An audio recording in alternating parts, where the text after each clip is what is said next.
Exodus 23 from verse 27, it says, I will send my fear before you. I will cause confusion among all the people to whom you come.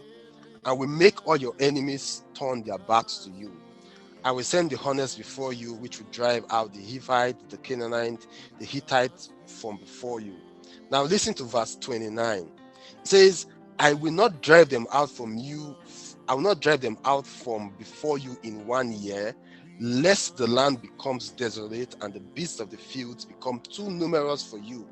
Verse 30, little by little I will drive them out before you until you have increased to inherit the land.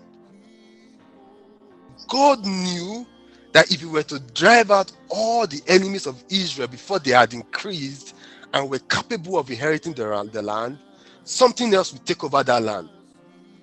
Because in the realms of the spirit, there's no vacuum. And so God said, I will be driving them out little by little as your capacity is growing. So if the children of Israel never grew, they will never experience the fullness of what God has called them to fulfill. Never. They would have struggled all the days of their lives. They would have continued to struggle and to struggle until they had grown to the point where they could inherit the land. Praise the name of the Lord. If God is taking out something for you, you need to have the ability to be strong enough to fill that vacuum in there. He said, little by little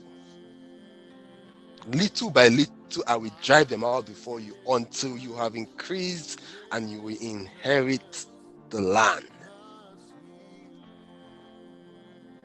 God had the power to eliminate all the enemies in 1 day. He had the power to.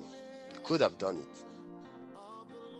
It wouldn't have been something difficult. In fact, God didn't even need the children of Israel to fight for it. He could have sent an army. He could have sent hornets. He could have sent hail, and it would eliminate them out of the land.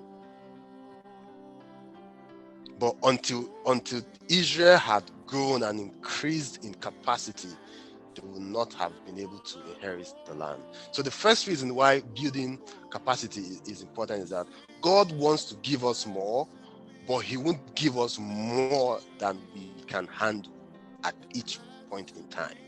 In the name, oh, bless